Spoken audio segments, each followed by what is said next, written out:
Detective Inspector Elara Vance operated on the strict logic of Scotland Yard's protocols, maintaining a 98% conviction rate by never letting emotion cloud evidence. Silas Thorne was her mirror image in the city's lower depths. He controlled the ports and the luxury trade through a network of calculated risks and precise, quiet violence. Miles of legal and social barriers kept these two forces from ever interacting. In the hierarchy of London, the enforcer and the architect were never meant to occupy the same room. Order is maintained by this separation.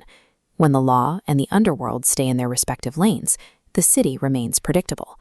A collision between them doesn't just break a rule, it threatens the entire system. That system cracked when a prominent gallery owner was found dead with a black wax seal pressed into his forehead, the specific signature Silas used to mark his private acquisitions. Elara arrived to find Silas waiting by the body. He didn't reach for a weapon or head for the service exit. Instead, he offered a mocking bow and a direct challenge to her protocol. He claimed he was being framed and offered to lead her into the city's blind spots to find the real killer, on the condition that she leave her handcuffs in her coat pocket. Solving a murder inside a corrupt department requires an alliance that ignores the standard boundaries of the law.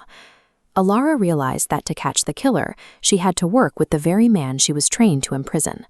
For 3 weeks, the investigation moved through hidden basements and elite auctions. Silas guided her through a world where the official police maps ended, showing her how the city actually functioned. The exchange was more than just tactical. Elara began to see the necessity of operating outside the lines, while Silas began to weigh his decisions against a standard of right and wrong. They became a single, synchronized unit. Elara's forensic eye and Silas's knowledge of the shadows allowed them to track a killer who had remained invisible to the rest of Scotland Yard. By bridging their two worlds, they finally got close to the truth. But that shared focus made them vulnerable, leaving them blind to external forces. The strike came in a rain-slicked alleyway. A sniper, positioned on a nearby rooftop, fired a high-caliber round directly at Elara's chest.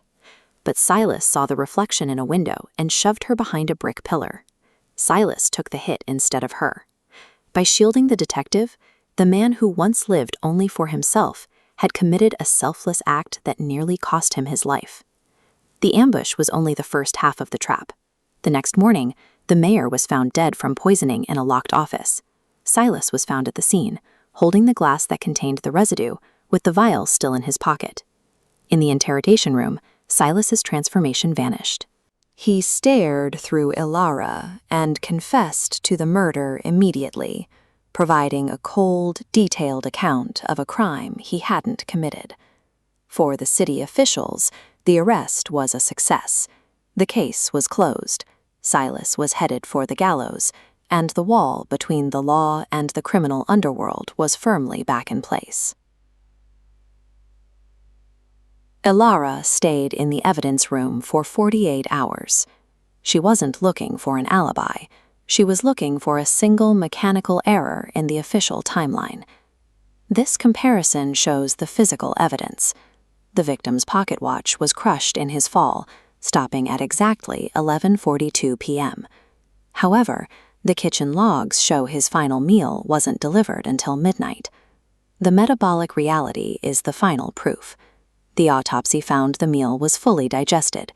To reach that stage, the mayor had to be alive for at least an hour after the kitchen delivery. The watch was faked to move the time of death forward. Elara went back to the office and found a microscopic puncture in the air duct. The poison wasn't in the glass. It was an aerosol, triggered by a remote timer long after Silas had been led away in handcuffs. Silas was only at the office because he had found a surveillance photo of Elara with a sniper's crosshair drawn over her.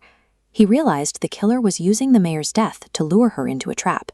His confession was a strategic move. By claiming the murder, he convinced the real killer that their plan had succeeded, buying Elara the time she needed to find the remote trigger.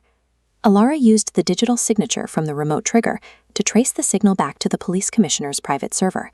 By leaking his encrypted bribe ledgers to the press and internal affairs simultaneously, she triggered a sweep that dismantled his organization before he could issue a single order. She didn't wait for a release order. Elara walked into the holding block and opened the cell door herself, bringing the man who saved her life back from the shadows. Did you spot the flaw in the timeline before Elara did?